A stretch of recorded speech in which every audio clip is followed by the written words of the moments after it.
Muy buenas tardes tengan todos ustedes. Hoy les vamos a hablar sobre el tema 7 y 8 de la Ley Orgánica de Seguridad y Defensa Economía Venezolana, la seguridad y el desarrollo. Nuestro equipo está conformado por Cresmil Gudiño, María Hernández Mayra y mi persona. Buenas noches, mi nombre es María José Hernández Bolívar y le vengo a enunciar acerca de la Ley Orgánica de Seguridad y Defensa de la Nación. Esta ley tiene por objeto regular la actividad del Estado y la sociedad en materia de seguridad, defensa integral en concordancia con los lineamientos, principios y fines constitucionales. Mantiene su integridad territorial y genera las condiciones de seguridad necesarias para hacer frente a las amenazas externas. Adicionalmente, apoya a las fuerzas de seguridad interna en aquellos casos en los que dispongan los órganos competentes y del mismo modo promueve el compromiso de toda la ciudadanía en la defensa nacional. La misma ratifica la orientación constitucional de conceptualizar a la seguridad como una categoría que va más allá de la tradición concepción de amenazas bélicas. Se presenta una visión de seguridad y defensa asociada al desarrollo sustentable y calidad de vida, promoviendo así el cambio social y la evolución política. Por último, la Ley Orgánica de Seguridad de la Nación define a la Fuerza Armada Nacional como uno de los elementos fundamentales para la defensa integral de la nación, organizado por el Estado para conducir su defensa militar en corresponsabilidad con la sociedad. En este sentido, la seguridad de la nación es condición que garantiza el goce y ejercicio de derechos y garantías en los ámbitos políticos, económicos, social, cultural, ambiental, militar, entre otros. La defensa de la acción conjunta conformada por las medidas coordinadas y planificadas sobre la base de la estrategia adoptada por el Estado para mantener la seguridad. Como defensa integral encontramos que es el conjunto de sistemas, métodos, medidas y acciones de la defensa, cualesquiera sean su naturaleza e intensidad, que en forma activa formule, coordine y ejecute el Estado con la participación de las instituciones públicas y privadas y las personas naturales y jurídicas, nacionales o extranjeras, con el objeto de salvaguardar la independencia, libertad, democracia, soberanía, integridad territorial y el desarrollo integral de la nación. La unión del afán y el pueblo es el eje fundamental de la nueva doctrina militar para alcanzar la seguridad integral de la nación, y es esa actividad cívico-militar el principal cambio experimentado en el ámbito castrense en los últimos años. Ahora bien, teniendo en cuenta la geopolítica como fundamento en el estudio analítico de las diferentes estructuras políticas, economía social, demográfica, etc., se conforma un Estado y su interrelación con el medio geográfico que permita generar conclusiones de carácter político que contribuyan al mejoramiento y aprovechamiento de las ventajas positivas que ofrece el espacio terrestre, así como también solventar o neutralizar en la medida de lo posible las condiciones negativas del mismo. Venezuela, en su visión de geopolítica global, presenta en el Plan de la Patria 2025, en su gran objetivo histórico número 4, contribuir al desarrollo de una nueva geopolítica internacional, en el cual tome cuerpo el mundo multicéntrico y pluripolar, que permita lograr el equilibrio del universo y garantizar la paz planetaria y las condiciones de desarrollo geopolítico del país, como clave fundamental para el desarrollo de la presente etapa de la revolución. Hay que profundizar la diversidad de nuestros mercados internacionales de hidrocarburos con el objetivo de utilizar la fortaleza de ser un país potencia energética para desplegar nuestra propia geopolítica. Muy buenas tardes, mi nombre es Mónica Albarrán, les voy a hablar sobre el ordenamiento territorial. El ordenamiento territorial tiene por objeto establecer las disposiciones que regirán el proceso de ordenación del territorio en concordancia con la estrategia de desarrollo económico y social a largo plazo de la nación. Reconoce las diferencias geográficas, institucionales, económicas, sociales y culturales del país como fundamento como de la unidad e identidad nacional, la convivencia pacífica y la dignidad humana. Esta ley entiende por ordenación del territorio el proceso de regulación y promoción de la localización de asentamientos humanos, de las actividades económicas y sociales de la población, así como el desarrollo físico, espacial, con el fin de lograr una armonía entre el mayor bienestar de la población. Regularización administrativa. Se habla que la defensa integral de la nación abarca el territorio y además espacios geográficos de la República, así como los ciudadanos y los extranjeros que se encuentran en él. Polos de desarrollo en Venezuela, en el Caribe y en el área andina. Se aprecia que en el Mar Caribe le permite conectarse fácilmente con todas las islas que hay en él. Por esta razón, somos un país caribeño, por muchas de nuestras manifestaciones culturales, como lo son el del compartir con otros países caribeños, la dependencia económica con la producción de uno o dos productos. ¿Por qué Venezuela es considerado un país andino? Gracias a esto, tenemos ventajas que facilitan el intercambio comercial con las otras naciones andinas y mantienen relaciones diplomáticas y culturales con ellos, de distintos tipos. El área Amazonas. ¿Por qué nuestro país está arropado por la selva amazónica? Este es muy ventajoso para nuestra nación, pues nos enlaza con 8 países de América del Sur. Nuestro río Orinoco y el río Amazonas son protagonistas de ese reservorio de tan preciado líquido para la vida. Además, la selva amazona contiene una riqueza en cuanto a la biodiversidad de los elementos naturales. Sin embargo, el Amazonas, como todo el espacio geográfico, no solo alberga ríos caudalosos, sino una exuberante selva. También una esplendorosa presencia de pueblos indígenas con una diversidad culturales milenarias que les permite vivir armónicamente con su entorno. Por ello, Venezuela, al igual que el resto de las naciones amazónicas, tiene la responsabilidad de preservar tanto los elementos naturales que posee el sur del territorio. Buenas tardes, mi nombre es Graeme Budiño. Ando a continuar nuestra presentación. Vamos a hablar sobre la visión económica en Venezuela.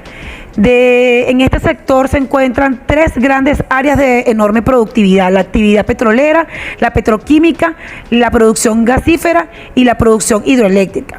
El petróleo representa una importante fuente de ingreso para la economía de Venezuela. La economía de Venezuela está orientada a la exportación de materias primas. La principal actividad de Venezuela, como se indica anteriormente, es la exportación y la refinación del petróleo para luego exportarlo. Podemos decir que la visión económica de este país, como lo indica el presidente el 19 de enero del 2016, se instaló en el Consejo Nacional de la Economía Productiva los 14 motores ante la emergencia económica para la caída de los precios del petróleo. Los motores buscan sustituir el modelo económico rentista y construir un modelo productivo en las áreas farmacéutica, industrial, hidrocarburos, petroquímica, minera, construcción, forestal, militar, industrial, telecomunicaciones e informática, economía agroalimentaria, exportación, banca y turismo. La nación, de acuerdo al Plan de la Patria 2019-2025 de Venezuela, los planes de la nación son defender, expandir y consolidar el bien más preciado que hemos reconquistado después de 200 años, la independencia nacional, garantizar la continuidad, profundización y consolidación de la revolución bolivariana en el desarrollo integral de la democracia en sus 5 dimensiones: económica, política, social, cultural y espacial. Consolidar la defensa y soberanía en la preservación y uso de los recursos naturales estratégicos, con especial énfasis en los hidrocarburíferos, mineros, acuíferos, entre otros. Fortalecer el rol del Estado en la administración, explotación de los recursos hidrocarburíferos y mineros. Mantener y garantizar el control por parte del Estado sobre el petróleo de Venezuela, PDVSA, y las empresas nacionales que explotan los recursos mineros en el territorio nacional. Proveer y estimular las investigaciones científicas y el desarrollo tecnológico con el propósito de asegurar las operaciones medulares de la actividad productiva de hidrocarburos, asegurar los medios para el control efectivo de las actividades conexas y estratégicas asociadas a la cadena industrial de explotación de los recursos hidrocarburíferos y mineros. La economía de Venezuela, según Eduardo Arcila, estudia las 3 grandes etapas asignadas de manera muy relevante, dominante cada una en su turno por un solo producto: el cacao en los tiempos de la colonia, el café en el siglo XIX, finalmente el petróleo en el siglo XX. Como lo expresa el propio historiador Arcila, la economía de Venezuela desde los tiempos más remotos de nuestra historia hasta el presente se divide en grandes periodos caracterizados por el predominio de un solo tipo de producción que nos podría definir ante quienes les gusta generalizar como un país monoproductor. En torno al crecimiento de las recaudaciones tributarias convertidas en dólares en el 2020, esta se ubicó en 1.571 millones de dólares. En el 2021, en 2.408 millones de dólares. Y en el 2022 alcanzó 4.744 millones de dólares, que fueron invertidos en salud, educación, construcción de vivienda. Todos los impuestos que paga el pueblo y todos los ingresos petroleros se convierten en derechos sociales, alcanzando el 2022 la cantidad de 1.314 millones de dólares gracias a la exportación no tradicional. Venezuela en el 2022 registró un crecimiento por encima del 15% del Producto Interno Bruto. El presidente de la República ratificó el 12 de enero del 2022 la necesidad de ir hacia una autosuficiencia del 100% en la producción de alimentos y convertir a Venezuela en exportadora de alimentos para el mundo. El presidente resaltó que las importaciones para el comercio y materia prima también crecieron en el 2022 como parte de la expansión comercial. Buenas tardes, habla Mayra Hernández para tratar la última etapa de la exposición, dando inicio con el problema de la deuda. La Gran Enciclopedia Espasa, año 2000, señala que la deuda exterior es el valor de renta acreditativo de un contrato de préstamo a un Estado que necesita recursos financieros. En este sentido, mediante este contrato, dicho Estado se compromete al pago constante de unos intereses y también al eventual devolución de los capitales cuando el préstamo tiene carácter amortizable. Bajo esta perspectiva, un Estado contrae una deuda para financiar proyectos a mediano y largo plazo o para solucionar problemas de liquidez e incluso para hacer frente a catástrofes naturales. Por consiguiente, la deuda es un mecanismo para obtener recursos financieros a través de la emisión de títulos de valores que devengan intereses. Es de resaltar que en América Latina, estudios realizados por instituciones convergen que un saldo elevado de deuda reduce la inversión y con ello el crecimiento. Esto debido a que si la deuda llega a superar la capacidad de pago del país, habrá que destinar una parte cada vez más alta del Producto Interno Bruto, aunque sigue creciendo para pagar el servicio de la deuda. Como resultado, una parte de los rendimientos de la inversión se convertirán en impuestos, lo que desalienta la inversión extranjera e interna y por ende el crecimiento económico. Cimientos de la deuda externa en países latinoamericanos. La lámina detalla los acontecimientos históricos. De ella se resalta que la deuda externa tiene su origen en la época cuando los países colonizados alcanzaban su independencia. Esto para colocar en marcha sus propias economías. Según Adelman 2002, la definición de un precio mundial de petróleo fue consecuencia de la aplicación del Plan Marshall en 1947 por George Marshall, secretario de Estados Unidos. 16 países, entre ellos Francia e Italia, dispusieron de fondos para su reconstrucción después de la Segunda Guerra Mundial, momento en que incrementó el precio del petróleo que había permanecido congelado. En 1956 se crea el Club de París, organismo formado por 19 países como Estados Unidos, Canadá, Japón, Reino Unido, Francia, Alemania, Rusia, Australia, como acreedores a países latinoamericanos.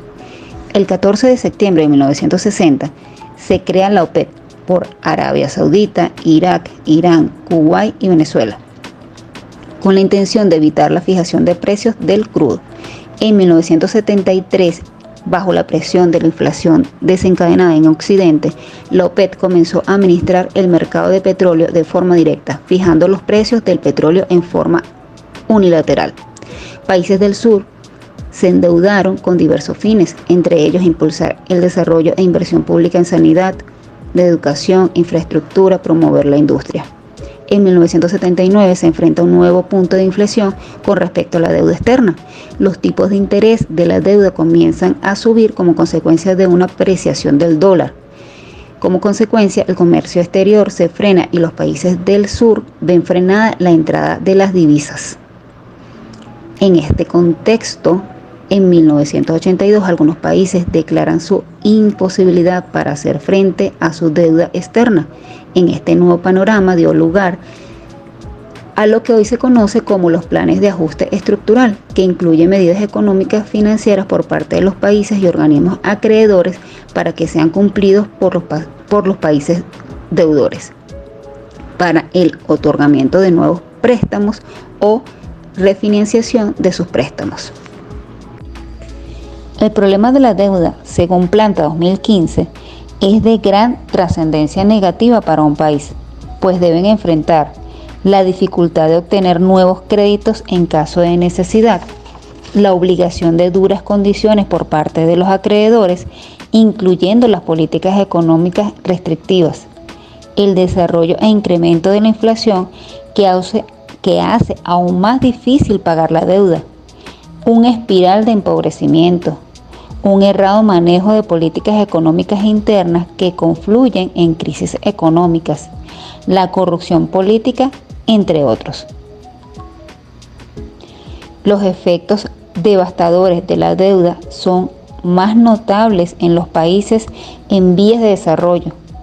Los principales impactos de una deuda en los países occidentales suelen verse en destrucción indiscriminada del medio ambiente, es decir, la utilización irracional de los recursos, el incremento de impuestos indirectos y los recortes a gastos públicos, lo que produce que se encarezca el nivel de vida, incrementándose la pobreza, y la multiplicación de conflictos armados.